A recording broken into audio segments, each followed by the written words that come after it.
एक फेडरेशन सामने आई। और उसके अलावा चार्टर्ड कॉलोनीज भी थी, ये इसमें कुछ कॉरपोरेशंस थी, ये कुछ ग्रुप ऑफ पीपल थे जिन्होंने मिलके एक इकट्ठा एक सिस्टम बनाया, कोई कंपनी बनाई, और ये चार्टर्ड थे, रॉयल यानी चार्टर इनको मिला हुआ था, लेकिन डायरेक्ट टैक्स वाला इनका इतना उस तरीके से नहीं था, ये कंपनी इनको ज्यादातर आबाद करती थी। इसमें तीन मैंने आपको बताया कि ग्रुपिंग्स बनी, इस डायग्राम के जरिए आप देख सकते हैं। एक तो पहली ग्रुपिंग इसकी थी न्यू इंग्लैंड कॉलोनी, और ये जो ग्रुपिंग है इसके अंदर कल्चरल डिफरेंसेस थोड़े बहुत आपको नजर आएंगे, इनकी इकोनॉमी के डिफरेंसेस आपको नजर आएंगे, और इसके अलावा इनके attitudes towards liberty, towards politics different आपको नजर आते हैं। सो न्यू इंग्लैंड जो रेड में आपको नजर आ रही हैं, ये बिल्कुल नॉर्दर्न कॉलोनीज हैं। उसके बाद जो मिडल कॉलोनीज हैं, नाम से ही जाहिर है दरमियान की, इसके अंदर जो सबसे इम्पोर्टेंट कॉलोनी थी वो न्यूयॉर्क थी, और साथ में पेंसिल्वेनिया और न्यू जर्सी और डेलावेयर भी इसके अंदर शामिल थी। और फिर उसके बाद सदर्न कॉलोनीज आ जाती हैं, जिसके अंदर वर्जीनिया सबसे ज्यादा इम्पोर्टेंट थी, और north Carolina, south Carolina, Georgia और मैरीलैंड इसके अंदर शामिल थी। जो ये न्यू इंग्लैंड कॉलोनीज थी जो सबसे ज्यादा नॉर्दर्न साइड पे थी, इसके अंदर मैसाचुसेट्स, अब मैसाचुसेट्स बे कॉलोनी हमने पढ़ा कि ये पिलग्रिम्स और प्योरिटन्स ने आके आबाद की थी, यानी ये इसके अंदर आपको एक रिलीजियस रंग ज्यादा नजर आता है, और खास तौर पे प्रोटेस्टेंट्स का।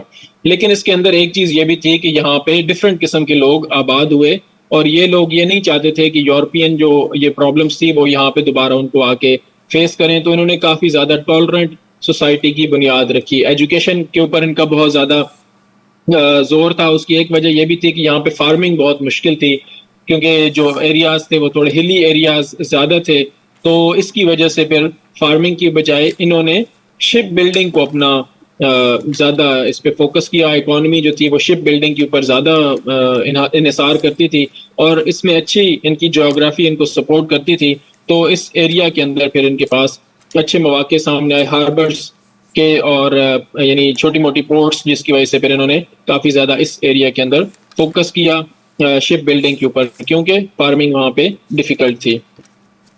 फिर साथ में इनका जो एक और कैरेक्टरिस्टिक इनका ये है कि जो आपकी वॉर ऑफ इंडिपेंडेंस हम देखेंगे, उसके अंदर इनका एक बड़ा कलीदी किरदार था, और यहाँ से एक इग्नाइट हुई थी जो स्ट्रगल थी। खास तौर पे बॉस्टन का नाम आपको इसमें बहुत ज्यादा नजर आएगा, और यहीं से वो बॉस्टन टी पार्टी हम पढ़ेंगे, जो एक बहुत बड़ा सिग्निफिकेंट इवेंट साबित हुआ। और इसके अलावा जो बैटल्स थी वो भी इन्हीं कॉलोनीज के अंदर ज्यादा हमें नजर आती थी। इनकी एक ट्रायंगुलर ट्रेड इस्टेब्लिश हुई। जाहिर है जब आपने शिप बिल्डिंग पे ज्यादा तवज्जो दी और हार्बर्स आपके पास अच्छी हैं, तो इसका मतलब यह है कि आपकी ट्रेड बाहर ज्यादा होगी, और उसमें स्लेव्स, यानी उस वक्त एक बहुत बड़ी इकोनॉमी का एक पार्ट था स्लेव ट्रेड, और साथ में रम यानी विस्की वगैरह या अल्कोहल वगैरह, और फिर मोलासेस जो कि शुगर से रिलेटेड, जो उसका शुगर बनाने के लिए जो मटेरियल है। तो ये ट्रायंगुलर ट्रेड यहाँ पे एस्टेब्लिश हुई, स्लेव्स, रम और मोलासेस। ये स्लेव्स यहाँ पे अफ्रीका से लाए जाते थे, रम एक्सपोर्ट की जाती थी, और मोलासेस इंपोर्ट और एक्सपोर्ट दोनों की जाती थी। उसके बाद जो दूसरी कॉलोनी है मिडल कॉलोनी, दूसरी जो टाइप ऑफ कॉलोनीज है वो है मिडल। इसमें जो मेजर मैंने आपको बताया कि न्यूयॉर्क और पेंसिल्वेनिया इसमें बहुत ज्यादा इम्पोर्टेंट कॉलोनीज हैं, और ये कॉस्मोपॉलिटन सेंटर्स बने, बहुत बड़े हब। अभी भी आप देखें तो न्यूयॉर्क दुनिया की एक कैपिटल ऑफ द वर्ल्ड आप इसको कह सकते हैं, कल्चरल कैपिटल, बिजनेस कैपिटल। अभी भी आप इसको एक मेजर कॉस्मोपॉलिटन सिटी के तौर पे देखते हैं। तो ये एक बड़ा एक मल्टी कल्चरल सा यहाँ पे। इसकी एक वजह ये भी थी कि जो न्यूयॉर्क था खास तौर पे, यहाँ पे सबसे पहले इसका पुराना नाम भी जो था वो न्यू नेदरलैंड था। तो यहाँ पे डच सबसे पहले आए थे, यानी नेदरलैंड ने इस कॉलोनी को एस्टैब्लिश किया था, और बाद में फिर ड्यूक ऑफ यॉर्क ने नेदरलैंड को यहाँ से शिकस्त दी, इनको यहाँ से बेदखल किया, और वहाँ पे फिर ब्रिटिश सुप्रीमेसी कायम हो गई, तो उसका नया नाम न्यूयॉर्क रखा गया। यहाँ पे आपको डिफरेंट एथनिसिटीज के लोग ज्यादा पूरे यूरोप से, इटालियन, जर्मन, डच, डेनमार्क से लोग आए हुए, ब्रिटिश भी। तो ये एक बड़ा एक टॉलरेंट सी सोसाइटी और एक मल्टी कल्चरल सी सोसाइटी यहाँ पे डेवलप हुई। और जो तीसरा ग्रुप है कॉलोनीज का, वो है सदर्न कॉलोनीज का। इसके अंदर मैरीलैंड और सबसे ज्यादा इंपॉर्टेंट वर्जीनिया, वर्जीनिया का जो एक बड़ा कलीदी किरदार रहा है अमेरिकन हिस्ट्री के अंदर से कुछ स्टेट्स जिनका मैं आपको नाम बताता हूं तो ये इनकी इंपॉर्टेंस बाकियों से कुछ ज्यादा है। वर्जीनिया की एक इंपॉर्टेंस ये भी है कि इसके प्रेसिडेंट्स यहाँ से काफी सारे इलेक्ट हुए थे, जिसमें थॉमस जेफरसन का नाम भी शामिल है। और पहले जो 4-5 प्रेसिडेंट्स थे उनमें से अब मुझे एग्जैक्टली नंबर याद नहीं है, लेकिन शायद 2 या 3 प्रेसिडेंट शायद वर्जीनिया के ही थे। सो वर्जीनिया की जो एक स्ट्रेंथ थी और जो पूरी सदर्न कॉलोनीज की स्ट्रेंथ थी वो इनका एग्रीकल्चर इनके स्ट्रेंथ थी। रूरल सेटलमेंट्स थी, यहाँ पे टोबैको और कॉटन, सबसे ज्यादा यहाँ पे कॉटन काश्त होता था इस हद तक कि 1850s तक यहाँ से 80% कॉटन दुनिया को सप्लाई होता था इन 3-4-5 कॉलोनीज से। सो इतनी ज्यादा यहाँ पे एग्रीकल्चरल ग्रोथ बहुत ही ज्यादा थी। और इन जो 3 मैंने आपको ग्रुपिंग्स बताई, इसमें बाद में जाके 2 ग्रुपिंग्स बन गई, नॉर्दर्न कॉलोनीज और सदर्न कॉलोनीज, जिनकी आपस में फिर सिविल वॉर हुई। और उस सिविल वॉर के अंदर भी एक बड़ा आपको कैरेक्टरिस्टिक नजर आता है, जिसमें एक तरफ एक एग्रीकल्चरल कंजर्वेटिव सोसाइटी है और दूसरी तरफ लिबरल और थोड़ी एंटी स्लेव सोसाइटी है जो कि नॉर्दर्न कॉलोनीज के अंदर थी। ये लोग अभी भी इंडिपेंडेंट और आउटस्पोकन है, ये कहते हैं लिबर्टी हमारा सबसे ज्यादा। अब ये एक यहाँ पे आपको थोड़ा सा शायद कंट्रास्ट नजर आए कि लिबर्टी फॉर स्लेव्स तो आप नहीं चाहते लेकिन अपने लिए लिबर्टी चाहते हैं। लेकिन बहरहाल इनका यही एटीट्यूड हमेशा से रहा है। जो साउथ है अमेरिका का वो अथॉरिटी को बहुत ज्यादा पसंद नहीं करता। वो कहते हैं कि हुकूमत को कम से कम होना चाहिए। थॉमस जेफरसन ने खास तौर पे ये बात कही थी कि the best government is the one that governs the least. और वो खुद प्रेसिडेंट भी थे, लेकिन फिर भी वो यही चाहते थे कि स्मॉल गवर्नमेंट होनी चाहिए, गवर्नमेंट को ज्यादा पावरफुल नहीं होना चाहिए, लोगों के राइट्स होने चाहिए, स्टेट के राइट्स होने चाहिए। फेडरल गवर्नमेंट को या इवन स्टेट गवर्नमेंट को भी बहुत ज्यादा पावरफुल नहीं होना चाहिए, क्योंकि पावर अगर इस तरह से इकट्ठी हो जाती है किसी एक सेंटर पे तो वो करप्शन का और पॉलिटिकल करप्शन हो या जिस भी तरह से करप्शन हो। तो ये यानी जो कॉलोनी थी खास तौर पे वर्जीनिया, ये आउटस्पोकन और काफी ज्यादा लिबर्टी पे बिलीव करने वाले और इंडिपेंडेंस इनके जहनों में बहुत ज्यादा हमेशा से रही है। सो ये 3 ग्रुपिंग्स हैं कॉलोनीज की, जो आपको थोड़ा सा उसका पता होना चाहिए। इनका फिर कल्चर भी डिफरेंट हुआ, इनकी आगे पॉलिटिक्स भी थोड़ी सी इस पे इम्पैक्ट हुआ। और आहिस्ता आहिस्ता जब यूएस हिस्ट्री फिर आगे करती है, प्रोग्रेस करती है, तो फिर हमें नजर आता है कि इन स्टेट्स की जो कल्चरल वैल्यूज हैं, जो कल्चरल आइडेंटिटी है, उसने काफी ज्यादा शेप किया यूएस की जो भी आगे सब्सिक्वेंट हिस्टोरिकल इवेंट्स थे। अब जो कॉलोनियल पीरियड है उसका ओवरऑल एक हम देखते हैं कि उसकी सोसाइटी किस तरीके से थी और उसका कल्चर कैसा था, वहाँ पे किस तरह के लोग आबाद थे, किस तरह की आबादियां थी। ये हम बात कर रहे हैं 1607 से लेके 1776 के दरमियान में, यानी जब वहाँ पे सेटलमेंट्स ज्यादा होनी शुरू हो गई और ये कॉलोनीज पहले 1 फिर 2 फिर 3 फिर ऐसे 13 कॉलोनीज तक जब हमें इस्टेब्लिश होती हुई नजर आती हैं तो उनके क्या कैरेक्टरिस्टिक्स थे। सो एक तो इनका बड़ा ये एक कैरेक्टरिस्टिक सारी कॉलोनीज के अंदर ये चीज थी कि बड़ा आसान था वहाँ पे जमीन फार्मिंग के लिए हासिल करना। सो एक जो है ना वो बॉर्डर के ऊपर अब एक मेन आबादी बन गई है, उसके थोड़ा सा दूर बाहर आप जाके बड़े आसानी से जमीन आबाद करके और वहां पे अपनी काश्तकारी कर सकते थे।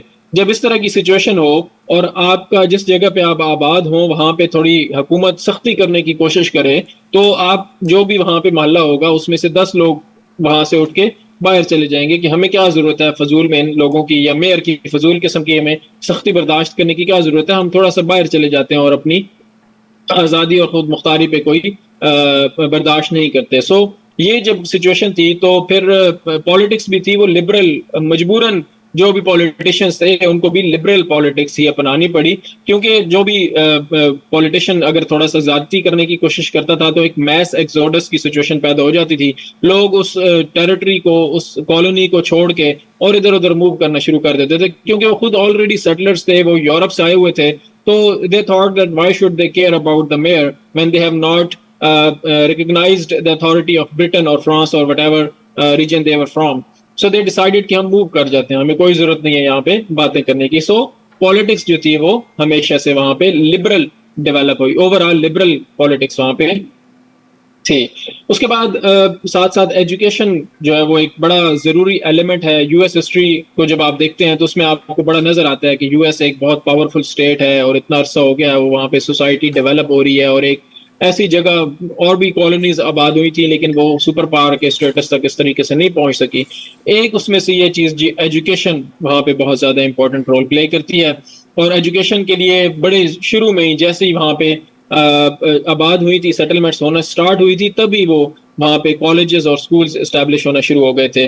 1607 मैंने आपको बताया कि यहाँ पे पहली सेटलमेंट जेम्स टाउन के अंदर हुई, और मैसाचुसेट्स बे कॉलोनी जो थी वो 1621 और फिर 1631 के अंदर उस वहाँ पे रोड जो प्लाईमाउथ सेटलमेंट थी वो हुई। इसी अरसे के अंदर ही, इन्हीं 10-20 सालों के अंदर अंदर ही हार्वर्ड कॉलेज वहां पे इस्टेब्लिश हो गया था। सो प्योरिटन्स ने 1636 के अंदर मैसाचुसेट्स के अंदर हार्वर्ड कॉलेज इस्टेब्लिश कर दिया था। यानी आप इतनी उनकी तवज्जो को देखें कि अभी वहां पे वो पहुंचे ही हैं, लेकिन साथ ही they realised that education is a primary, it should be a primary goal of the settlement. So उन्होंने हार्वर्ड कॉलेज की बुनियाद रखी, जो इस वक्त भी दुनिया की बेहतरीन यूनिवर्सिटी के अंदर उसका शुमार होता है। फिर उसके बाद येल यूनिवर्सिटी एक बहुत जबरदस्त यूनिवर्सिटी है, दुनिया की टॉप 10 रैंकिंग के अंदर आती है यूएस की। उसका जो इफ्तिताह था या उसके जो संग बुनियाद था वो भी 1701 के अंदर रख दिया गया था। सो आप ये अंदाजा करें कि एजुकेशन के ऊपर उनका बहुत ज्यादा फोकस था। और एक एक्ट पास किया गया मैसाचुसेट्स के अंदर। अब ये भी आप इससे अंदाजा लगाएं कि पॉलिटिकल अवेयरनेस भी उनके अंदर थी कि उन्होंने मिल के एक एक्ट पास किया।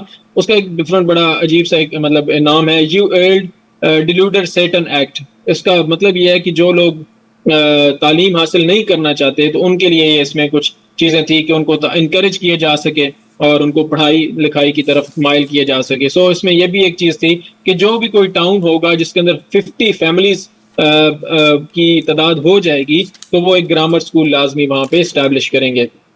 फिर साथ ही प्रिंटिंग प्रेस वहां पे हार्वर्ड के अंदर इस्टेब्लिश हो गया। पेंसिल्वेनिया के अंदर 1683 के अंदर फ्रेंड्स पब्लिक स्कूल के नाम से पहला स्कूल वहां पे इस्टेब्लिश हुआ।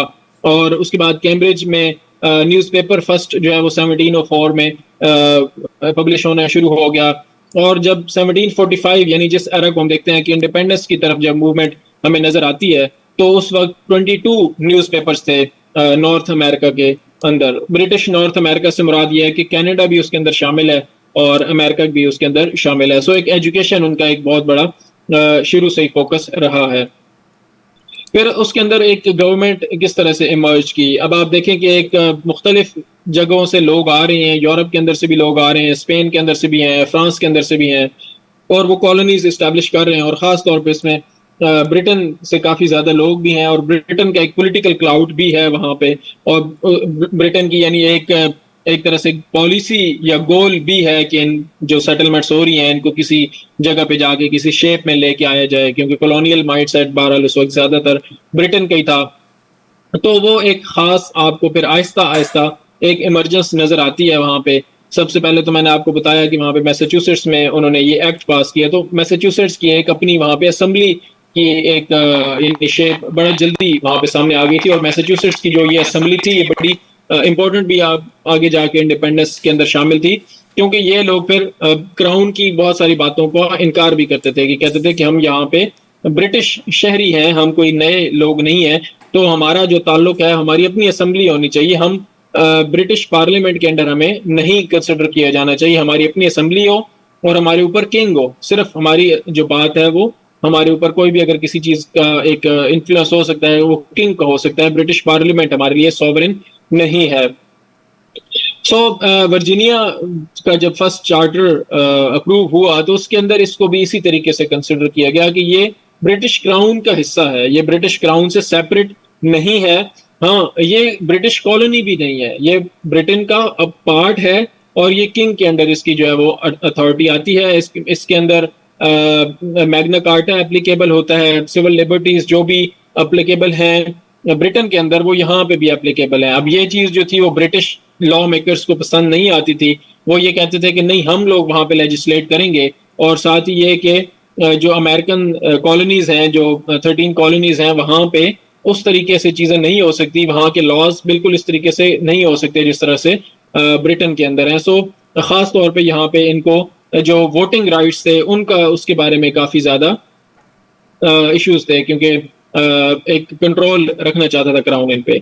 उसके बाद मे फ्लावर एक कॉम्पैक्ट था। मे फ्लावर एक कश्ती का नाम था जिसके ऊपर लोग सेटलर्स आ रहे थे ब्रिटेन से नॉर्थ अमेरिका की तरफ। तो दरमियान में अभी लैंड करने से पहले ही उन्होंने मे फ्लावर कॉम्पैक्ट साइन किया, और ये प्लाईमाउथ सेटलर्स थे जो मैंने आपको बताया कि मैसाचुसेट्स बे कॉलोनी के साथ ही प्लाईमाउथ सेटलमेंट्स हुई थी। सो इन्होंने एक कॉम्पैक्ट साइन किया, एक मुआहदा किया आपस में। पहली चीज उन्होंने क्या की कि जो ऑटोक्रेसी है उसको डिस्करेज किया जाएगा, यानी एक किसी के कंट्रोल में नहीं चीजें दी जाएंगी, एलीट के कंट्रोल में चीजें नहीं दी जाएंगी, और कंपनीज जो होंगी वो इलेक्टेड रिप्रेजेंटेटिव्स के अंडर काम करेंगी। यानी पॉपुलर वोट का एक कॉन्सेप्ट इन्होंने दिया, बिल ऑफ द पीपल का इन्होंने कहा कि जो वहां के लोग होंगे वो अपनी मर्जी से चीजों को करेंगे, और ये नहीं होगा कि ऐसे कंपनीज इतनी पावरफुल हो जाएं कि वो टेक ओवर करने की कोशिश करें।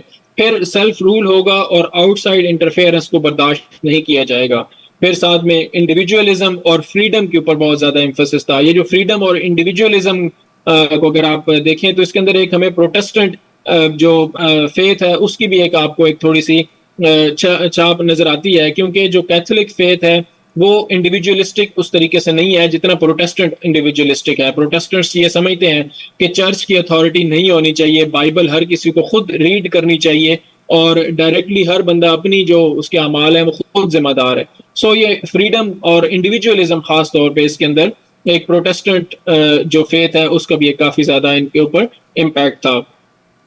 फिर उसके बाद हमें नजर आता है कि ये जब इस तरीके से चीजें हुई तो क्राउन को थोड़ा सा फिर खास तौर पे जिस तरह से मैंने आपको मैसाचुसेट्स बे का बताया तो मे फ्लावर कॉम्पैक्ट का, तो इसमें फिर थोड़ा सा ज्यादा क्राउन को भी फील हुआ कि ये जो कॉलोनीज हैं, ये जो सेटलमेंट्स हैं, ये थोड़ी एक तो प्रॉफिटेबल भी होना शुरू हो गई। जाहिर है जैसे जैसे एग्रीकल्चर डेवलप हुआ, मैन पावर बढ़ी, लोग ज्यादा आना शुरू हुए, तो ये ज्यादा इनके अंदर एग्रीकल्चरल प्रोडक्शन और ट्रेड कॉमर्स वगैरह, ट्रेड वगैरह, ये सारी चीजें वहां पे क्योंकि बढ़नी शुरू हो गई, तो क्राउन ने फिर थोड़ा सा अपना जो कंट्रोल है उसको असर्ट करना शुरू कर दिया। और क्राउन का ज्यादा इंटरेस्ट 1650 से आगे फिर ज्यादा, वो उससे पहले जाहिर है मुश्किल था सेटलमेंट करना।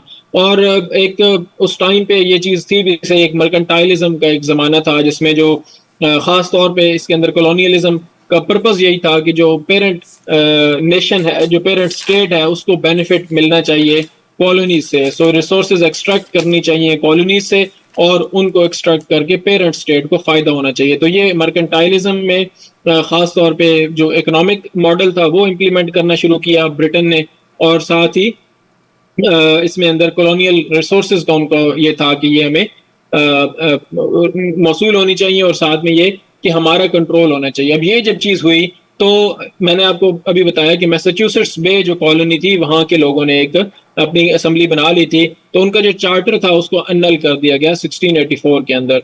यहाँ पे यानी इनका इतना शुरू से 1684 के अंदर ही एक आपस में टसल फ्रिक्शन स्टार्ट हो गई थी, जिसकी वजह से फिर ये मैसाचुसेट्स बे के ऊपर अपना कंट्रोल असर्ट करने की जरूरत महसूस हुई क्राउन को।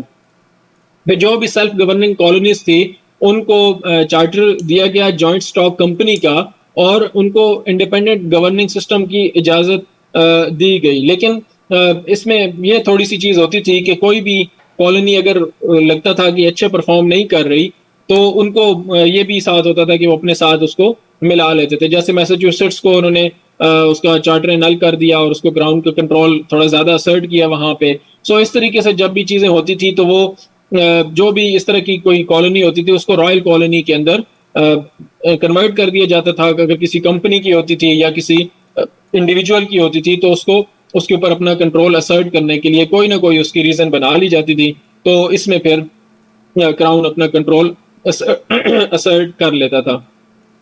तो जब अमेरिकन रेवोल्यूशन का जो जमाना था वो जब स्टार्ट हुआ तो उसमें जो उनका जितनी भी स्टेट्स थी, उस वक्त स्टेट्स नहीं थी, उस वक्त कॉलोनीज थी, सो जितनी भी कॉलोनीज थी 13 के अंदर में, उसमें से सिर्फ 2 के पास अपने चार्टर रह गए थे, और वो थी रोड आइलैंड और कनेक्टिकट। बाकी जो 11 कॉलोनीज थी उनके चार्टर्स को थ्रू वन वे और अनदर उनको एनल कर दिया गया और उसके ऊपर क्राउन ने अपना कंट्रोल असर्ट किया।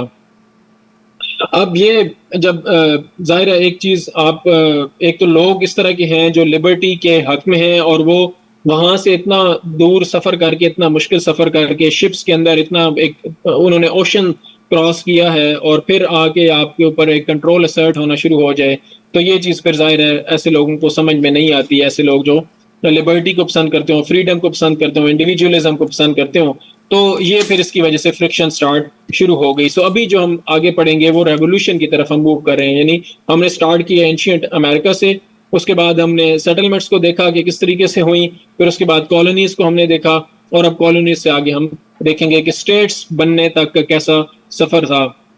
सो इसमें एक तो पहली चीज जो है वो आ जाती है कि ये क्यों लोगों के जहनों में इस तरह से रेवोल्यूशन का ख्याल आया और क्या वजह थी कि लोगों ने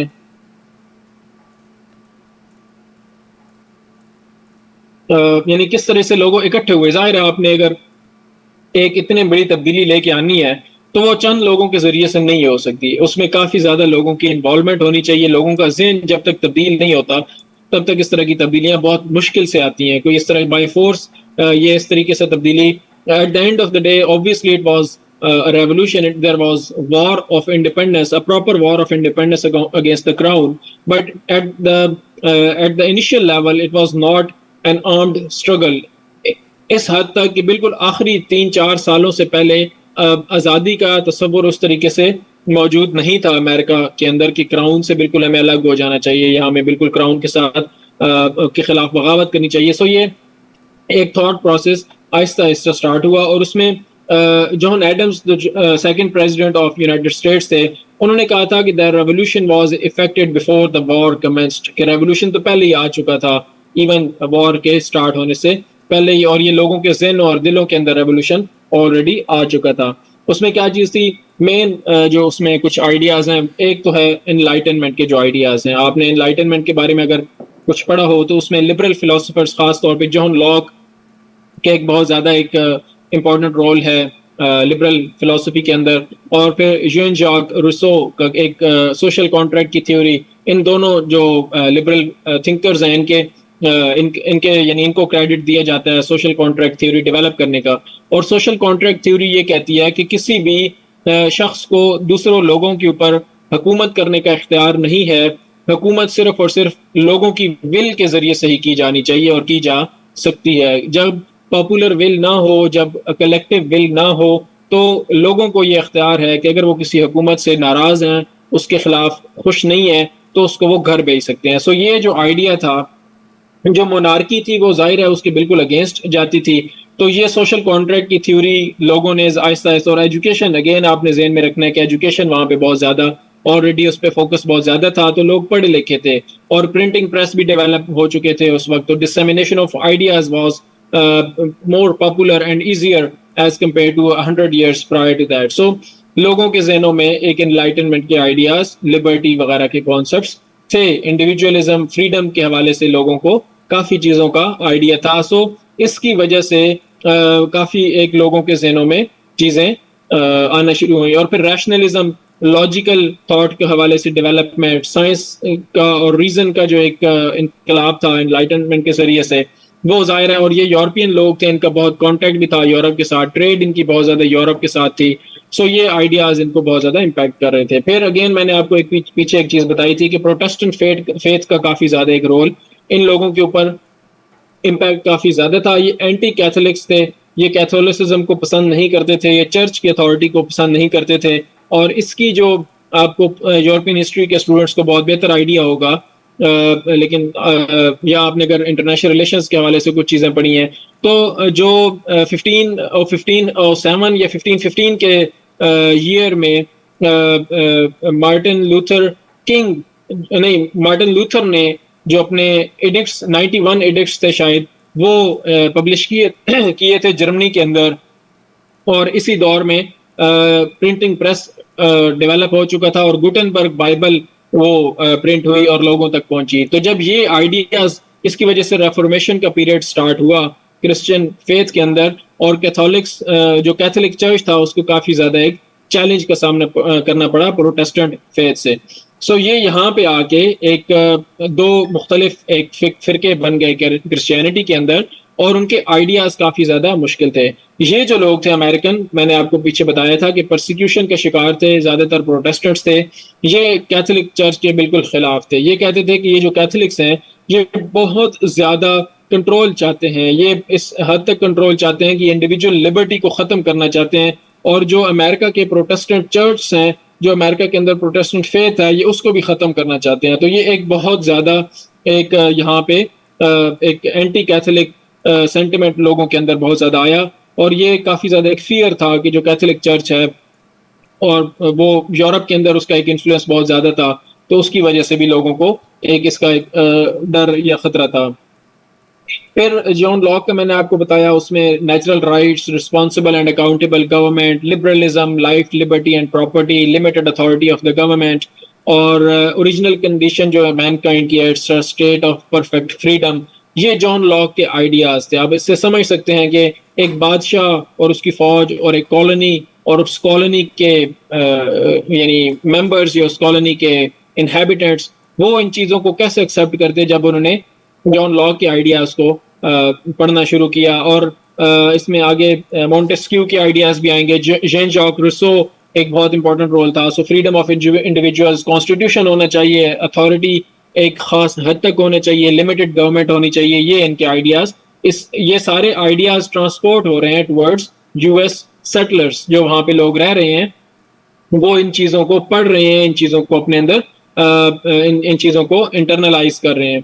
फिर मॉन्टेस्क्यू ने एक बुक पब्लिश की थी, द स्पिरिट ऑफ लॉज, 1748 के अंदर। और इस बुक के अंदर, इस बुक को आप कह सकते हैं कि ये बेसिस है जो अमेरिका के अंदर इस वक्त सिस्टम चल रहा है, यानी सेपरेशन ऑफ पावर्स का जो सिस्टम है, ये बैलेंस ऑफ पावर्स का जो सिस्टम यूएस के अंदर इस वक्त चल रहा है, जिसके अंदर एक एग्जीक्यूटिव, एक जुडिशरी और एक लेजिस्लेचर, ये तीन पिलर्स हैं जो पूरा आपस में एक दूसरे को बैलेंस करते हैं। और इसके ऊपर पूरे का पूरा सिस्टम हम पढ़ेंगे जब हम तीन मेन जो यानी पिलर्स हैं अमेरिकन गवर्नमेंट जिनके ऊपर स्टैंड करती है, तो वो इस चीज में हम पढ़ेंगे। सो ये मॉन्टेस्क्यू का आइडिया था। इसमें ही चेक्स एंड बैलेंसेस उसने कहा कि होने चाहिए। कोई एक इंस्टीट्यूशन, कोई एक इंडिविजुअल, कोई एक अथॉरिटी इतनी ज्यादा पावरफुल नहीं हो जानी चाहिए कि वो हर चीज को अपने आने वाले सामने उसको कोई रुकावट ना हो, कोई उससे पूछने वाला ना हो। जैसे एक बात कही जाती है कि power corrupts and absolute power corrupts absolutely. So ये चीज नहीं होनी चाहिए। चेक्स एंड बैलेंसेस होने चाहिए और डिवीजन ऑफ गवर्नमेंट होनी चाहिए। Division of government between states and federation भी होना चाहिए। और फिर जब अमेरिका ने, यानी जो फाउंडिंग फादर्स थे, उन्होंने जब इस सिस्टम को इम्प्लीमेंट किया, तो उन्होंने division of powers between federation and states के साथ साथ फेडरेशन के अंदर भी डिवीजन ऑफ पावर का प्रिंसिपल अपना लिया। यानी फेडरेशन के अंदर जुडिशरी, लेजिस्लेचर और एग्जीक्यूटिव के दरमियान में डिवीजन ऑफ पावर होनी चाहिए, और फिर स्टेट और जो फेडरेशन है उसके दरमियान भी डिवीजन ऑफ पावर होनी चाहिए। सो इस प्रिंसिपल को अडॉप्ट किया गया और ये लोगों के जहनों में ये चीजें आ चुकी थी। यानी लोग इन चीजों को समझते थे कि ये बेहतर सिस्टम है, ये बेहतर आइडियाज हैं, इनको इम्प्लीमेंट होना चाहिए। किंग की अथॉरिटी अब मजीद नहीं होनी चाहिए। फिर एक बड़ी इंपॉर्टेंट छोटी सी एक बुक थी, एक बुकलेट आप इसको कह सकते हैं, थॉमस पेन ने ये लिखी थी। और ये बड़ा बिल्कुल करीब बुक आई थी रेवोल्यूशन का जो इंडिपेंडेंस, डिक्लेरेशन ऑफ इंडिपेंडेंस से 1 साल पहले ये बुक पब्लिश हुई थी, और इसका बहुत ज्यादा इन्फ्लुएंस था। 1 लाख से ज्यादा कॉपीज इसकी बड़े जल्दी ही सेल आउट हो गई, और इसका नाम था कॉमन सेंस। और इसमें बड़े सिंपल से तरीके से थॉमस पेन ने आर्ग्यू किया था कि ये जो मोनार्की है, इट्स अ स्टूपिड इंस्टीट्यूशन। उसने स्टूपिड का वर्ड आई थिंक यूज किया था। ये सेंस बहरहाल उसकी यही थी कि इट्स अ स्टूपिड इंस्टीट्यूशन। और ये जो किंग्स हैं, और उसने इसी तरह से लैंग्वेज भी इस्तेमाल की, कोलोकियल लैंग्वेज में ये बुक आई थी, यानी लोगों आम फहम अंदाज में उसने ये लिखी थी। और उसके अंदर यानी आर्गूमेंट्स किए गए थे और कंपैरिजंस किए गए थे कि ये देखिए ये चीज ज्यादा बेहतर है, ये चीज ज्यादा बेहतर है। सो उन्होंने कहा, थॉमस पेन ने ये कहा कि ये मोनार्की तो कोई इसका कोई सिस्टम ही नहीं है, कोई इसका इंस्टीट्यूशन ही नहीं है। किंग मर जाता है तो उसका बेटा हो सकता है नायल हो, अगर वो उसका कोई आगे इशू नहीं होता तो वो फिर आगे फिर जंग शुरू हो जाती है। सो इस तरह की बातें उन्होंने की।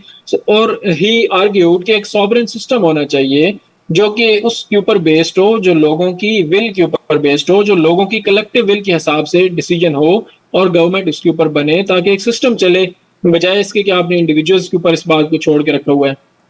फिर बेंजामिन फ्रैंकलिन का एक बहुत बड़ा किरदार था अमेरिकन रेवोल्यूशन के अंदर, और बेंजामिन फ्रैंकलिन वो शख्स थे जो सबसे ज्यादा उनकी एज थी, and he was the oldest person to sign the declaration of independence and the constitution of the US, I suppose. I don't know if he was alive or not, but I think Declaration of Independence उसने sign किया था, and he was the oldest person to sign that. Congress of Albany के अंदर इन्होंने ये कहा था कि हमें एक लूज फेडरेशन बना लेनी चाहिए, यानी 1754। अब जो रेवोल्यूशन आया है वो 1776 के बाद स्टार्ट हुआ है। 1783 में फॉर्मली यूएस को आज़ादी मिली है, यानी ट्रीटी ऑफ पेरिस जब हुई 1783 के अंदर, तो उस वक्त आज़ादी मिली। लेकिन अमेरिका अपना जो इंडिपेंडेंस डे है वो 4 जुलाई 1776 को ही कहता है, क्योंकि उस दिन डिक्लेरेशन कर दिया गया था इंडिपेंडेंस का। सो 1754 के अंदर बेंजामिन फ्रैंकलिन ने ये आर्ग्यू किया था कि हमें खुद एक लूज फेडरेशन बना लेनी चाहिए और हमें खुद से सेल्फ गवर्निंग प्रिंसिपल्स के तहत अपने एक सिस्टम को चलाना चाहिए। हमें कोई जरूरत नहीं है मोनार्की को इस तरीके से ओबे करने की। लेकिन इस चीज को रिजेक्ट कर दिया गया। जो मेजॉरिटी ऑफ स्टेट्स थी उन्होंने इस चीज को एक्सेप्ट नहीं किया। उसकी एक वजह यह भी थी कि उस वक्त ये क्राउन से कोई इस तरह की खार नहीं थी मेजॉरिटी को कि वो उसके खिलाफ इस तरह का कोई फैसला करते। और दूसरी उसकी रीजन ये भी थी कि states were apprehensive of the role of federation. States did not want to subdue to let go of their power to federation. वो ये नहीं चाहते थे कि एक फेडरेशन बन जाए जो स्टेट्स के ऊपर हुकूमत करना शुरू हो जाए। हर स्टेट ये चाहती थी कि वो अपनी हुकूमतों को खुद चलाए। वहाँ के लोग ये चाहते थे कि कोई इस तरह का बाहर से आके उनके ऊपर हुकूमत ना करने के, मतलब वो फेडरेशन को वो एक्सेप्ट नहीं करते थे।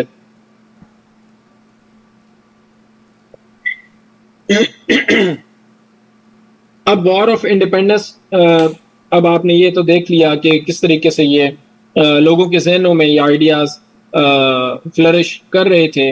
लेकिन उसके फिर क्या क्या फैक्टर्स थे जिनकी वजह से ये जंग स्टार्ट हुई और इस जंग का फिर अख्ताम ये हुआ कि अमेरिका को इंडिपेंडेंस मिली। सो उसमें एक बड़ा इंपॉर्टेंट इवेंट था जिसका ताल्लुक डायरेक्टली नहीं था अमेरिका के साथ, लेकिन इसका असर बहुत ज्यादा पड़ा वॉर ऑफ इंडिपेंडेंस को एक इम्पीटस फ्रॉम करने में, या इसको एक इग्निशन पॉइंट आप इसको कह लें कि यहाँ से फिर वो ऐसे चेन ऑफ इवेंट्स स्टार्ट हुए जो कि फिर अख्ताम उनका हुआ डिक्लेरेशन ऑफ इंडिपेंडेंस पे।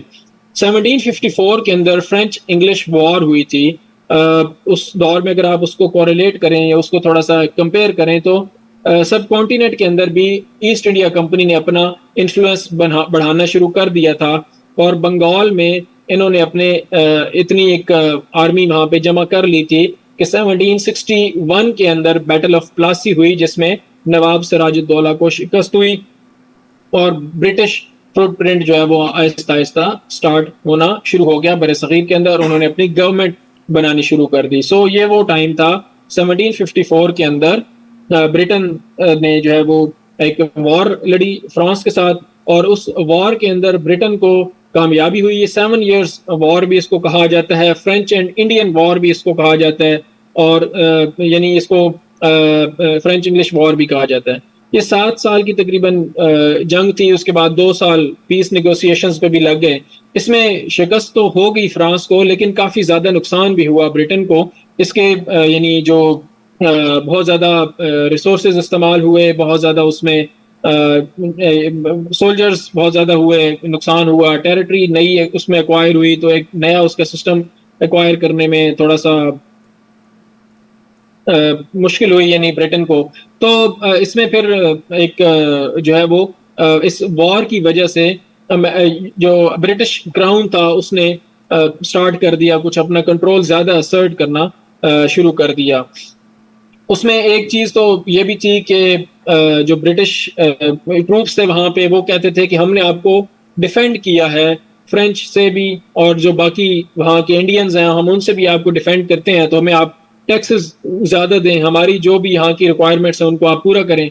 हमने मिसिसिपी रिवर से आगे आपको इलाका क्लियर करके दे दिया है। उससे पहले मिसिसिपी रिवर जो है वो इन स्टेट्स के थोड़ा सा ही आपको साथ ही नजर आता है, थोड़ा सा वेस्ट के अंदर ही। सो ये 13 स्टेट्स के आगे जो एक्सपेंशन थी वो थोड़ी रुकी हुई थी। तो एक मिसिसिपी रिवर के बाद आगे फ्रेंच टेरिटरी स्टार्ट हो जाती। तो इस वॉर के बाद फिर ये तमाम टेरिटरी जितनी भी थी वहां से फ्रेंच का एक्सोडस हो गया। वहां से उसके बाद फिर फ्रेंच बाद में आए जब नेपोलियन ने वहाँ पे टेरिटरी वहाँ से स्पेन से फतह के बाद वहाँ पे टेरिटरी पे फ्रेंच का कंट्रोल आया, बट डायरेक्ट जो कंट्रोल था फ्रेंच का वो इस वॉर के बाद खत्म हो गया था। अब जो ये इस वॉर का एक नतीजा ये भी निकला कि एक नेटिव अमेरिकन जो हैं उन्होंने कुछ काफ़ी ट्राइब्स ने साथ दिया ब्रिटिश जो सोल्जर्स थे उनका। तो जब ये वॉर ख़त्म हुई तो कुछ पाबंदियां लगाई ब्रिटिश गवर्नमेंट ने, जिसकी वजह से जो सेटलर्स थे उनको ये पाबंदियां पसंद नहीं आई।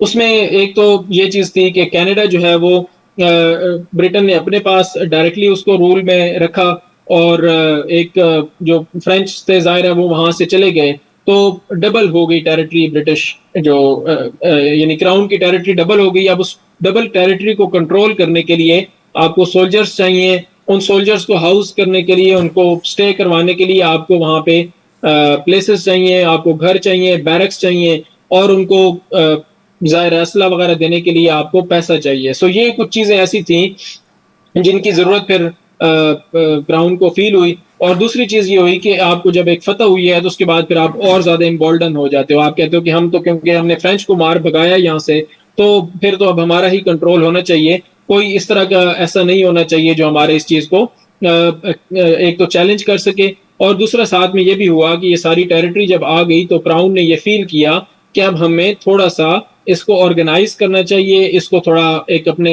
एडमिनिस्ट्रेशन के अंदर लेके आना चाहिए ताकि हम इसको प्रॉपरली अपनी एक कॉलोनी के तौर पे रन कर सकें।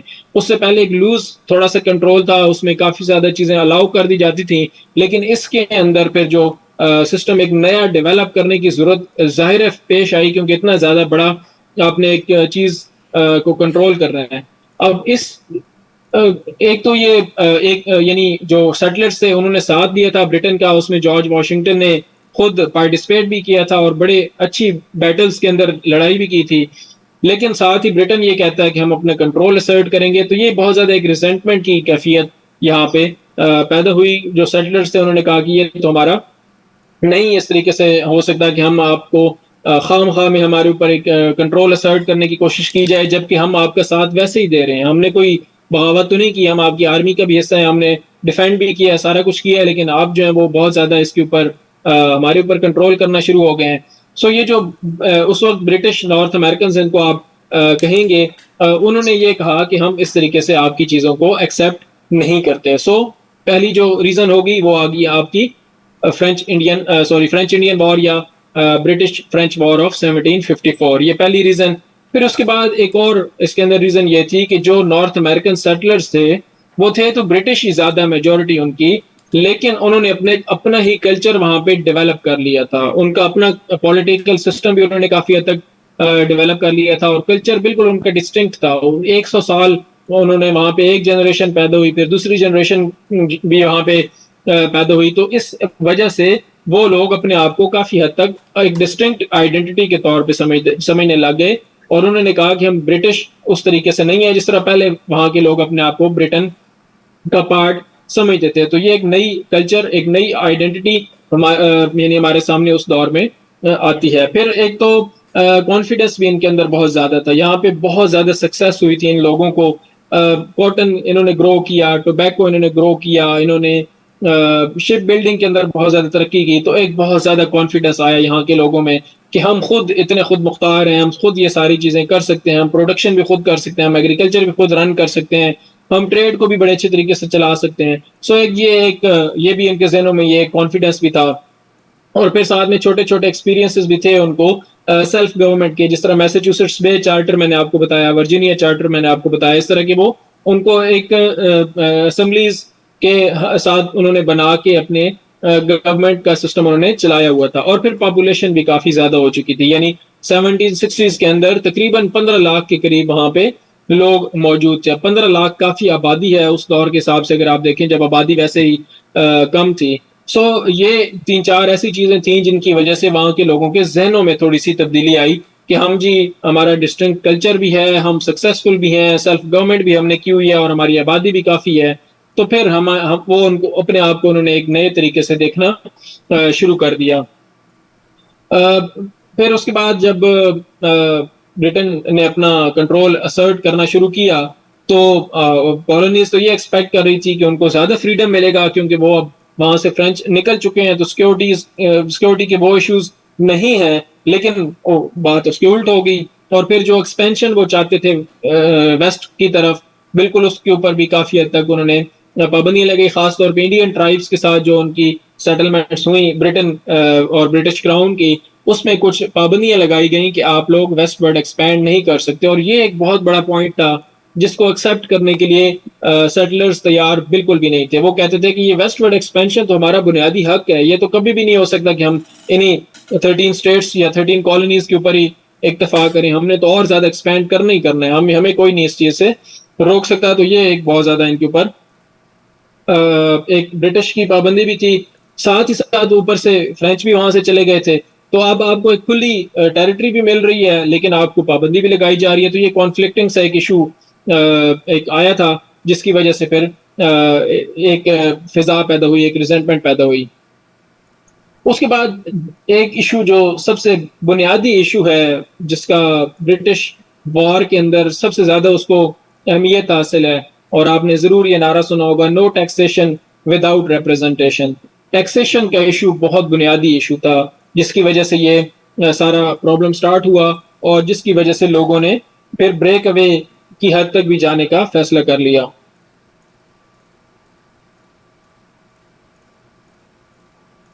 और ये स्टार्ट तब हुआ जब जंग के बाद नई पॉलिसी क्राउन ने लॉन्च की, रेवेन्यू पॉलिसी। उसमें ये टैक्सेस ज्यादा कर दिए गए, और टैक्सेस के साथ साथ उसमें क्वार्टरिंग एक्ट आया गया। उसमें कुछ एक्ट्स हैं जो आपने उनको थोड़ा सा याद कर लेना है, उनके ईयर को याद कर लेना है, डिटेल में यहाँ पे जाने को आपको इतनी ज्यादा जरूरत नहीं है। उसमें द शुगर एक्ट था, मोलेसेस एक्ट था, जिसको रिप्लेस कर दिया गया। मोलेसेस एक्ट 1733 के अंदर आया था, उसमें 1764 के अंदर जब शुगर एक्ट आया तो मोलेसेस एक्ट को रिपील कर दिया गया। और फिर फॉरेन रम के ऊपर जो इम्पोर्ट हो रही थी उसको खत्म करने की यानी सैंक्शन किया गया, और जो लग्जरी आइटम्स इंपोर्ट हो रहे थे उनके ऊपर ड्यूटीज लगाई गई। यानी ये कुछ ऐसी चीजें थी जो टैक्सेशन का एक मरला स्टार्ट हुआ। उसके बाद करेंसी एक्ट आया 1764 के अंदर, इसमें प्रिंटिंग और इशुएंस बैन कर दी गई, पेपर मनी सिवाय और उसके जो ब्रिटिश क्राउन प्रिंट करेगा। यानी जो कॉलोनियल लेजिस्लेचर्स थे, कॉलोनियल लेजिस्लेचर से मतलब ये है कि ये जो सेटलर्स थे, इन्होंने जो अपनी लेजिस्लेचर्स बनाए हुए थे, उनकी तरफ से बैन कर दिया कि वो कोई भी पेपर मनी इशू नहीं कर सकते। यानी जो एक अथॉरिटी है मनी इशू करने की, वो सिर्फ और सिर्फ क्राउन के पास है। सो आपके पास इकोनॉमी डायरेक्टली आपके हाथ से यहाँ से निकल गई।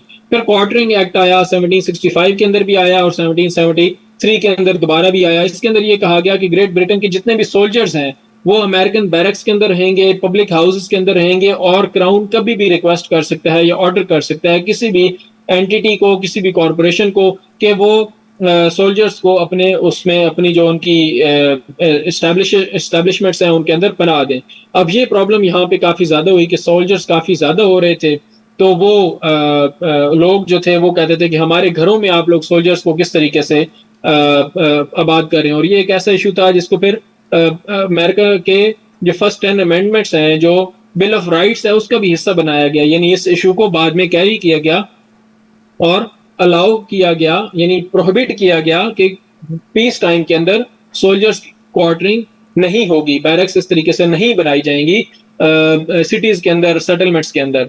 सो ये कुछ ऐसे एक्ट्स थे जिसका एक प्रॉब्लम बना। और यहाँ पे प्रॉब्लम ये नहीं था कि ये एक्ट्स जो है वो टैक्सेस लगा रहे थे, असल प्रॉब्लम ये था कि ये टैक्स ब्रिटिश पार्लियामेंट लगा रही थी। अब जो लेजिस्लेचर्स थे, जो कॉलोनियल लेजिस्लेचर्स थे, वो कहते थे कि ये जो टैक्सेस बाय ब्रिटिश पार्लियामेंट हैं, ये हमारे सेल्फ गवर्नमेंट का जो प्रिंसिपल है उसके ऊपर इन्फ्रिंजमेंट है।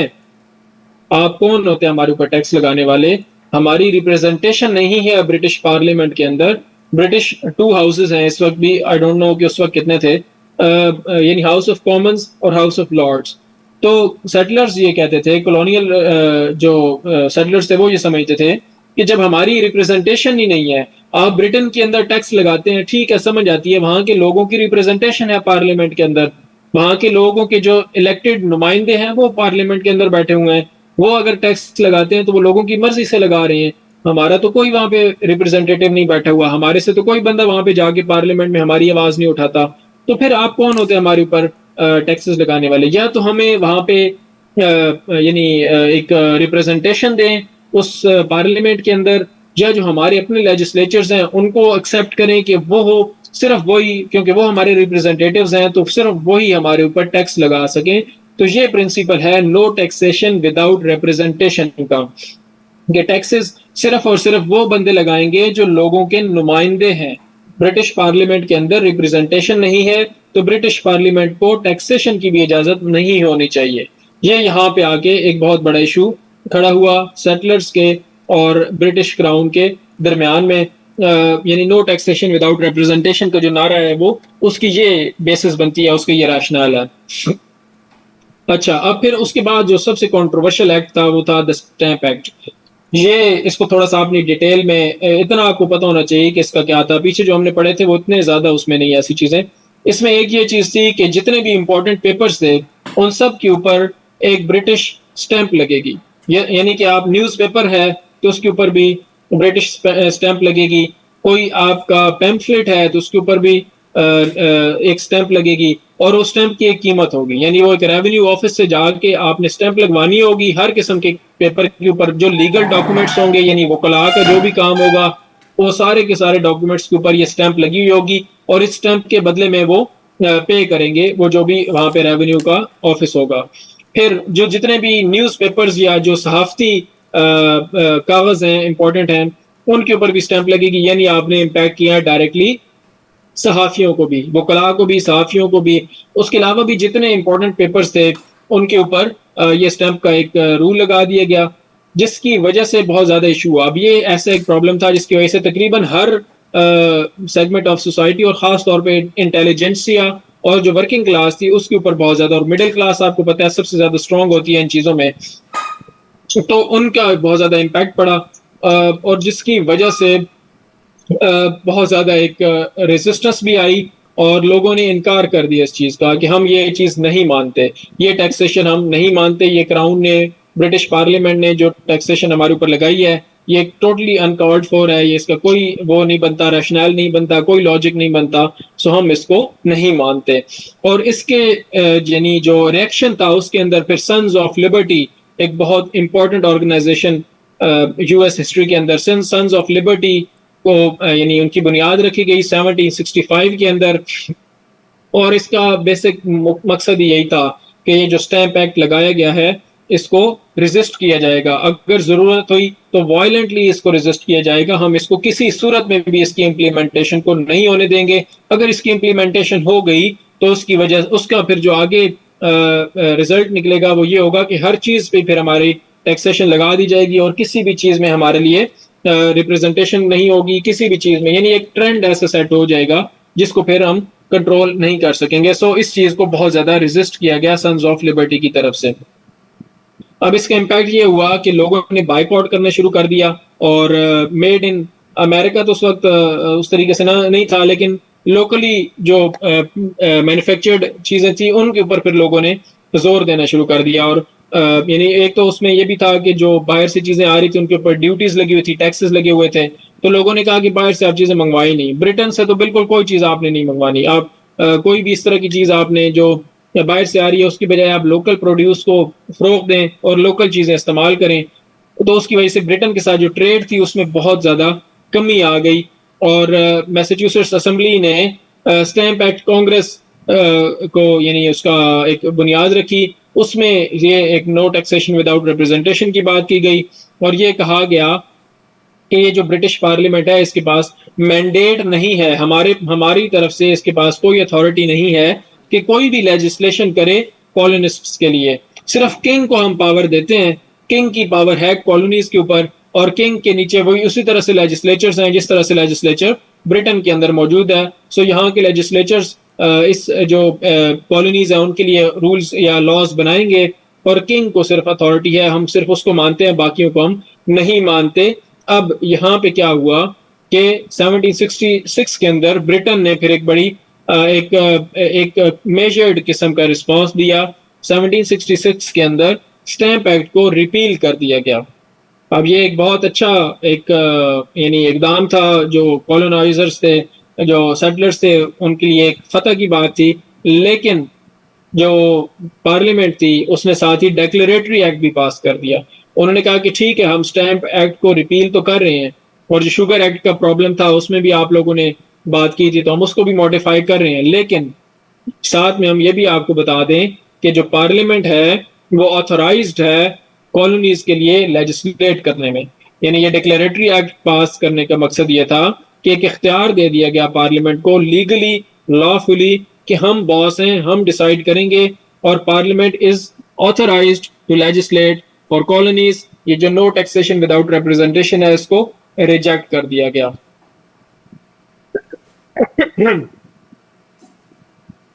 अब जब ये चीज हुई तो हालात थोड़े फिर खराब होना शुरू हुए। साथ ही टाउनशेंड एक्ट एक आया 1767 के अंदर, इसके अंदर भी ड्यूटीज लगाई गई इंपोर्ट्स के ऊपर, और काफी ज्यादा ऐसे आइटम्स थे जो इसके अंदर ऐड कर दिए गए कि जो कॉलोनीज हैं वो इंपोर्ट नहीं कर सकती, या फिर वो इंपोर्ट करेंगी तो उसके ऊपर काफी ज्यादा टैक्स लगेगा। इसको भी कॉलोनाइज जो कॉलोनिस्ट थे उन्होंने रेजिस्ट किया बहुत ज्यादा। इंपोर्ट्स अगेन ये कैंपेन चलाई गई ब्रिटेन के खिलाफ कि हम लोकल प्रोडक्ट्स को सिर्फ यूज करेंगे, ब्रिटिश जो भी चीजें हम उनको इस्तेमाल नहीं करेंगे। और खास तौर पे बॉस्टन, मैंने आपको बताया, बड़ा उसका अहम रोल यूएस हिस्ट्री के अंदर है। तो बॉस्टन ने जो है वो बहुत ज्यादा वायलेंटली रेजिस्ट किया, और इसके अंदर एक कन्फ्रंटेशन हो गई 1770 के अंदर, जिसको बॉस्टन मैसेकर का नाम दिया गया।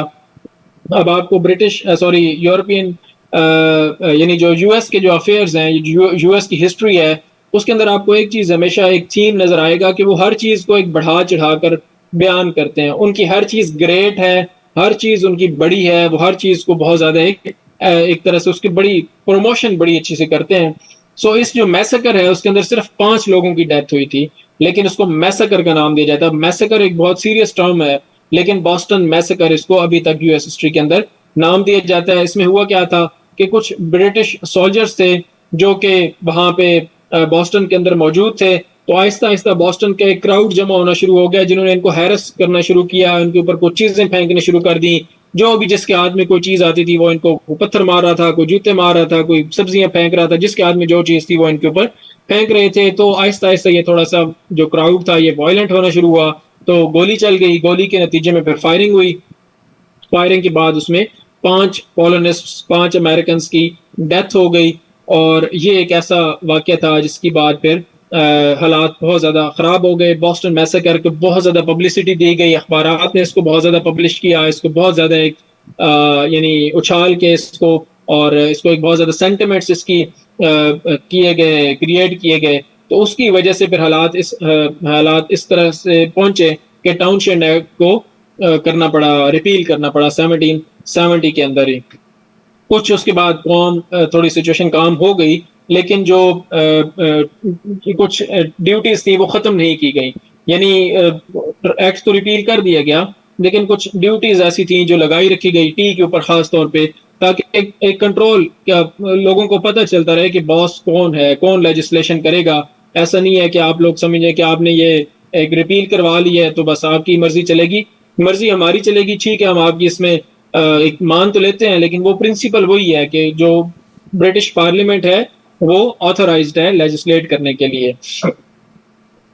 अब इसमें एक इम्पॉर्टेंट कह लें, ये एक इंटरेस्टिंग सी चीज है कि जॉन एडम्स जो थे वो सेकंड प्रेसिडेंट थे यूनाइटेड स्टेट्स के, और एक ट्रायल हुआ। ये जो 9 सोल्जर्स थे ब्रिटिश, इनका ट्रायल हुआ बॉस्टन के अंदर ही, और इन 9 सोल्जर्स को रिप्रेजेंट करने के लिए जॉन एडम्स ने अपनी खिदमात पेश की। यानी इन जो सोल्जर्स थे, इनका जो वकील था वो अमेरिका का सेकंड प्रेसिडेंट बाद में बना, जॉन एडम्स। अब जॉन एडम्स के ऊपर थोड़ी जब तनकीद हुई तो जॉन एडम्स ने ये कहा कि मैं नहीं चाहता कि हमारे पास ये जो ट्रायल हो रहा है इसमें किसी तरीके से भी किसी को ये कहने का मौका मिले कि जो सोल्जर्स थे इनको प्रॉपर हक नहीं मिला अपने आप को डिफेंड करने का। सो यानी ये एक फेयर ट्रायल देने के लिए उसने कहा कि हमारे पास चाहे ये इन्होंने ये गलत काम किया भी है तो इनको सजा वही मिलनी चाहिए जो इनकी बनती है। इनको फेयर ट्रायल की एक फैसिलिटी होनी चाहिए ज्यूरी की, और इनको वकील भी यानी कि मिलना चाहिए।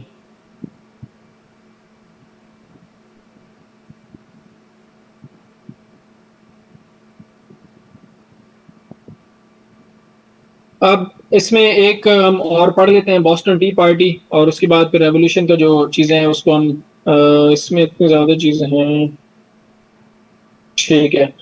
Boston T party, again Boston का ही नाम आ रहा है, बॉस्टन बहुत ज्यादा वहां पे मैसाचुसेट्स के अंदर, एक तो ये शुरू में आबाद हुए थे, और इन्होंने शुरू में अपना चार्टर भी बना लिया था, इनकी असेंबली भी थी, तो ये यहाँ पे एक लोगों को ज्यादा एक था लिबर्टी का भी, और एक यानी कि एक इनको फ्रीडम के हवाले से इनकी एक आपको ज्यादा स्ट्रगल नजर आती है। तो बॉस्टन टी पार्टी क्या थी कि जब ये टी के ऊपर काफी ज्यादा मोनोपोली कायम हुई, एक ब्रिटिश जो ईस्ट इंडिया कंपनी थी, और उसमें साथ ही एक टी एक्ट आ गया। टी एक्ट का ये कहना था कि जितनी भी एक टी इंपोर्ट होगी अमेरिकन कॉलोनीज के अंदर, और जितनी भी टी सेल होगी इन कॉलोनीज के अंदर, वो सारी की सारी east India company, British east India company ये काम करेगी, और कोई कंपनी टी वहां पे सेल नहीं कर सकती, इंपोर्ट नहीं कर सकती। ये 1773 के अंदर ये एक्ट आया। तो अब उसमें लोगों ने कहा कि ये तो एक बदमाशी वाली बात है, आप इस तरह की बात कैसे कर सकते हैं कि आपने एक ब्रिटिश ईस्ट इंडिया कंपनी को मोनोपोली दे दी है, जबकि यहाँ पे इतने ज्यादा लोग हैं जो कारोबार करना चाहते हैं, जो सारी चीजें करना चाहते हैं। सो उसमें फिर जो सन्स ऑफ लिबर्टी है उसके एक रेडिकल जो मेंबर थे और फाउंडर भी थे इस ऑर्गेनाइजेशन के, सैमुअल एडम्स उनका नाम था। उन्होंने क्या किया कि अपने साथ कुछ छह सात जो भी जितने भी लोग थे उनको अपने साथ मिलाया, और उन्होंने एक इंडियन गेटअप बनाया, और मोहाक इंडियंस का उन्होंने लिबास पहना, और 3 ब्रिटिश शिप्स थी, डार्टमाउथ, एलेनोर और बीवर, इनके ऊपर वो सवार हुए, और उन शिप्स के ऊपर टी आ चुकी थी, ये ईस्ट इंडिया कंपनी की शिप्स थी, और ये बॉस्टन हार्बर के ऊपर आई हुई थी। इनमें से जो शिपमेंट थी उसने अनपैक होके अनलोड होके उसने सप्लाई होना था कॉलोनीज के अंदर। सो इन्होंने क्या किया कि इन सारी जितनी भी टी वो कर सकते थे उस सब को सब उन्होंने डंप कर दिया समुद्र के अंदर, सारी की सारी जितनी भी टी उन शिप्स के ऊपर थी या जितनी ये कर सकते थे, इन्होंने उसको डंप कर दिया समुद्र के अंदर। अब ये एक तो एक एक्ट ऑफ डिफायंस था, एक एक्ट ऑफ ट्रीजन आप इसको कह सकते हैं, कि एक आप खुला चैलेंज आप दे रहे हैं ब्रिटिश गवर्नमेंट को, ब्रिटिश अथॉरिटी को। और दूसरा फिर अगर इस चीज को ना यानी रोका ना जाता या इसको पनिश ना किया जाता तो मोनोपोली कायम नहीं हो सकती थी, फिर ये ट्रेंड आगे चलता रहता, अथॉरिटी नहीं कायम होनी थी। सो इस चीज को ब्रिटिश गवर्नमेंट ने बहुत ज्यादा सीरियस लिया, इसको एक एक्ट ऑफ ट्रीजन के तौर पे उन्होंने कंसिडर किया। और जॉन एडम्स और जो भी उसमें यानी जो लोग उसमें, सॉरी, जो सैमुअल एडम्स जो था उसको, और ये जितने भी लोग इन्वॉल्व थे उनको पनिशमेंट की और उनको पेश करने का हुक्म दिया, और साथ में बहुत ज्यादा रिस्ट्रिक्शंस लगा दी, बॉस्टन हार्बर को क्लोज कर दिया, और इस सारे एरिया को कहा कि ये जो एरिया है, जब तक आप इन चीजों को, इन लोगों को हमारे हवाले नहीं करते, तब तक हम यहाँ पे ट्रेड नहीं होने देंगे। सो इसकी वजह से काफी ज्यादा रिसेंटमेंट लोगों में आई, और साथ ही ब्रिटिश जो पार्लियामेंट थी उसने कुछ इनटॉलरेबल एक्ट्स, और या इनको कोर्सिव एक्ट्स भी कहा जाता है, वो भी पास किए, जिनकी एक रीजन फिर एंड पे आके ये भी बनती है, जिसकी वजह से लोगों ने फिर बहुत ज्यादा डिसाइड किया कि अब इनफ इज इनफ, अब ब्रिटिश पार्लियामेंट हमारे भले के लिए नहीं सोच रही, क्राउन अब हमारे बिल्कुल खिलाफ हो चुका हुआ है। सो अब हम इस चीज को एक्सेप्ट मजीद नहीं करते थे। इसमें जो बिल थे उसमें बॉस्टन पोर्ट बिल था सबसे जो कंट्रोवर्शियल था, उसने पोर्ट को क्लोज कर दिया गया उसके जरिए, और कहा गया कि जब तक इस टी की कीमत नहीं दी जाती तब तक बॉस्टन से कोई ट्रेड, कोई कॉमर्स कोई चीज आ जा नहीं सकती। सो ये बॉस्टन पोर्ट बिल इसके अंदर इंटॉलरेबल एक्ट्स का हिस्सा था। फिर मैसाचुसेट्स गवर्नमेंट एक्ट को पास कर दिया गया, जिसमें जो सेल्फ गवर्नमेंट थी मैसाचुसेट्स की, अगेन बॉस्टन कहाँ पे वाक़ है, मैसाचुसेट्स के अंदर, और मैसाचुसेट्स की जो अपनी गवर्नमेंट है वो काफी इनिशियल लेवल पे स्टार्ट हो गई थी 1600s के अंदर ही, तो उसको रिपील कर दिया गया, उसको खत्म कर दिया गया, और क्राउन ने डायरेक्ट कंट्रोल वहां पे संभाल लिया। फिर एडमिनिस्ट्रेशन ऑफ जस्टिस एक्ट एक लगा दिया गया, और उसके बाद क्वार्टरिंग एक्ट दोबारा लगाया गया 1774 में, और एक क्यूबेक एक्ट लगाया गया 1774 के अंदर, जिसमें ये बहुत एक ऐसा एक्ट था जिसने बहुत ज्यादा जिसकी वजह से फ्यूरियस हो गए सेटलर्स, और उन्होंने बहुत इस चीज को बुरा समझा। इसमें यह था कि जो कैथलिक्स थे इस सारे एरिया में, इन कॉलोनीज के अंदर, उनके राइट्स को प्रोटेक्ट करने के लिए कहा गया कि इनको एक जो है वो राइट दिया जाएगा, और साथ ही साथ जो क्वेबेक प्रोविंस था, यानी जो कनाडा की जो टेरिटरी थी, उसको एक्सटेंड कर दिया गया ओहायो वैली की तरफ। अब यानी जो 13 कॉलोनीज थी, उसके साथ जो मिसिसिपी रिवर था, वहां से तक उस चीज को, उसका जो टेरिटरी थी उसको स्ट्रेच कर दिया गया। अब ये उस तरफ टेरिटरी थी जिस तरफ अगेन ये 13 कॉलोनीज एक्सपैंड करना चाहती थी। तो उन्होंने कहा कि इस तरफ अगर आपने टेरिटरी रख दी है तो फिर हम कहाँ पे एक्सपैंड करेंगे। सो इसकी वजह से भी काफी ज्यादा रिजेंटमेंट हुई, और उसके नतीजे में फिर एक आहिस्ता आहिस्ता जो लीडर्स थे उन्होंने डिसाइड करना शुरू किया कि अब जो बात है वो, या तो इस मसले का कोई हल परमानेंट निकाला जाना चाहिए, या फिर चीजें जो है वो बेशक अब उस तरफ चली जाएं कि जो भी फिर इसमें जीत गया वो कामयाब होगा। सो उसमें पहली जो चीज थी वो फर्स्ट कॉन्टिनेंटल कांग्रेस थी, और उसके बाद सेकंड कॉन्टिनेंटल कांग्रेस के अंदर फिर ऐलान कर दिया गया कि अब चीजें हमारे कंट्रोल में नहीं है। सो इसको हम इंशाल्लाह नेक्स्ट लेक्चर में पढ़ेंगे और देखेंगे कि ठीक है।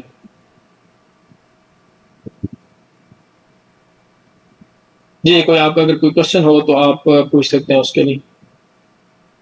सर इसके लिए कौन से बुक्स यूज कर रहे हैं नोट्स के लिए? नोट्स के लिए मेरे अपने नोट्स हैं ज़्यादा, तो इसमें जो मैं यूज़ कर रहा हूँ, और उसमें बुक्स मैंने कम ही यूज़ की थी। एक आउटलाइन ऑफ यूएस हिस्ट्री मैंने यूज़ की थी, और उसके बाद बाकी फिर मैंने ज़्यादातर रिसर्च बेस्ड ही किया था। आउटलाइन ऑफ यूएस हिस्ट्री में तकरीबन ये सारी चीज़ें मौजूद हैं, ये उस पर पड़ी हुई है ड्राइव पे। और आउटलाइन ऑफ यूएस हिस्ट्री एक ऑथेंटिक भी है, क्योंकि ये स्टेट डिपार्टमेंट की तरफ से है, यानी एक ऑफिशियल हिस्ट्री, एक ऑफिशियल वर्जन जो है वो आउटलाइन ऑफ यूएस हिस्ट्री के अंदर आपको मिल जाता है।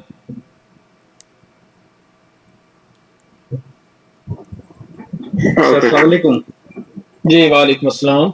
सर अय्यम सराज सर, मुझे ना ये क्वेश्चन पूछना है कि जो आपकी फ्रांस और जो यूके के बीच में जो वॉर हुई थी, उसके पीछे पहले जो जो एक्ट लगे थे, जैसे नेविगेशन एक्ट है, न्यूमरेटर एक्ट है, स्टेपल एक्ट है, तो उनके ऊपर जो आपकी जो बनी थी, स्टेट बनी थी, जो पहले जो यूएस के अंदर जो बनी थी सेटलमेंट्स, उन्होंने इतनी अपोजिशन नहीं दिखाई। उन्होंने जो ना लॉयल थे टुवर्ड्स दी के क्राउन। उनकी जो बात थी वो जो यूके की जो सुप्रीमेसी है पार्लियामेंट, उसके अगेंस्ट थी।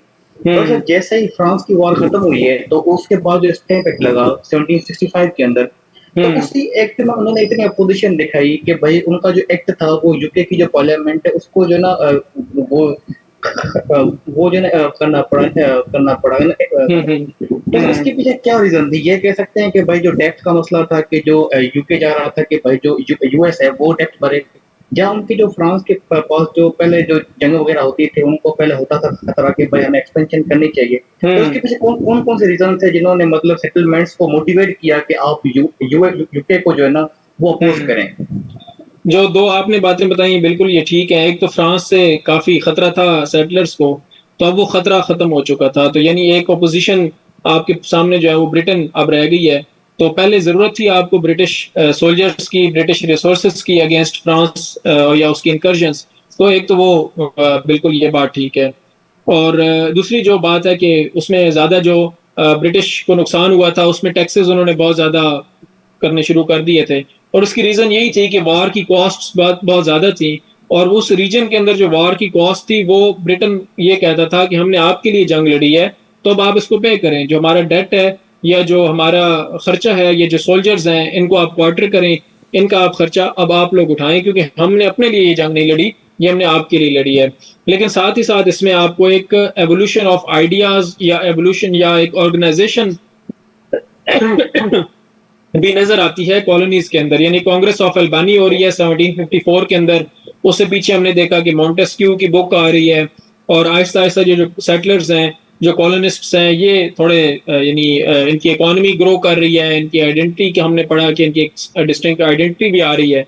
तो ये इंटरनल फैक्टर्स भी इसके अंदर शामिल हैं, एनलाइटनमेंट वगैरह। तो ये थॉट प्रोसेस भी इनका एक इस तरीके से डेवलप होना शुरू हो गया था कि उन्होंने फिर आहिस्ता आहिस्ता इस चीज को एक्सेप्ट करने से इनकार करना शुरू कर दिया कि जी हम खुद बाइख्तियार होना चाहिए, जो गवर्न हो रहे हैं उनकी मर्जी भी इसके अंदर शामिल होनी चाहिए। सिर्फ ऐसे नहीं है कि बाहर से बैठ के कोई यानी हमारा कंट्रोल करे। सो इसमें आपने दोनों चीजों को करना है, एक एवोल्यूशन ऑफ आइडियाज या थॉट प्रोसेस, और साथ में दूसरा जो मटेरियल फैक्टर्स हैं उसमें से दो तीन आपने बताए, या जो टैक्सेशन के इश्यूज थे, ये वाले, इसमें दोनों चीजें आएंगी फिर। ठीक है sir, thank you, got it.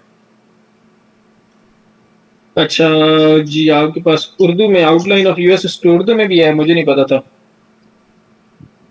अच्छा, शुगर एक्ट अगेन डिस्क्राइब कर दें। शुगर एक्ट को मैंने खुद इतना ज़्यादा डिटेल में नहीं पढ़ा था। इसमें एक तो मैंने ये पढ़ा था कि 1733 का एक एक्ट था, उसको रिपील किया गया था और कुछ टैक्सेस लगाए थे और मोलेसिस के ऊपर, मोलेसिस क्योंकि बनती है शुगर बनती है, तो इसमें थोड़ा सा ये था, लेकिन ये ड्यूटीज के हवाले से ही था। फिर मैं इसको थोड़ा सा डिटेल में देख लूंगा। बहुत ज्यादा डिटेल में जानने की आपको जरूरत नहीं है, एक्ट्स का बस आपको नाम याद होना चाहिए और उसकी अगर थोड़ी बहुत अगर डिटेल्स याद हैं, क्योंकि ये बहुत सारे एक्ट्स हैं, आप इसको अगर एक एक करना शुरू कर दें तो फिर बहुत ज्यादा हो जाता है।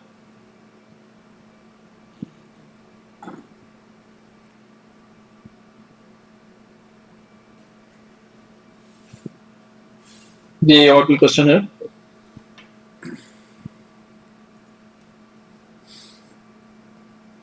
हाँ सिराज, ऑब्वियसली एक टैक्सेशन का ही इशू था, इसके अंदर टैक्सेस बढ़ाए गए थे, ड्यूटीज बढ़ाई दी गई थी।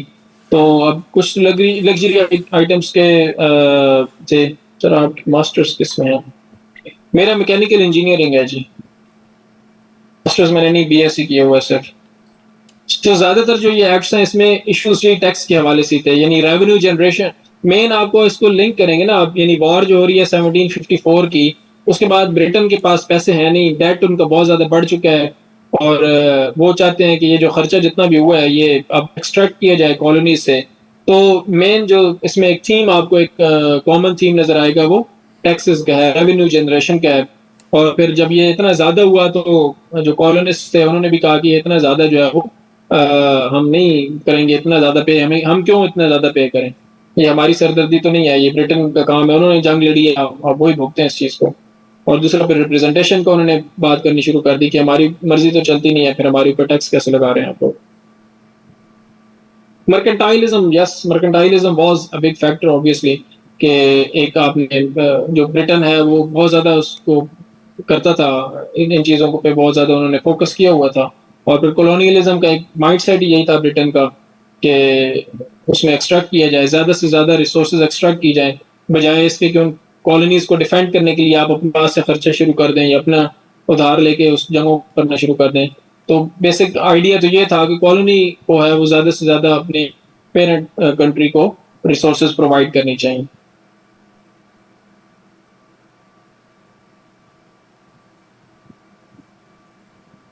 चलें जी, नेक्स्ट इंशाल्लाह लेक्चर में मुलाकात होगी। अल्लाह हाफिज। अल्लाह हाफिज़।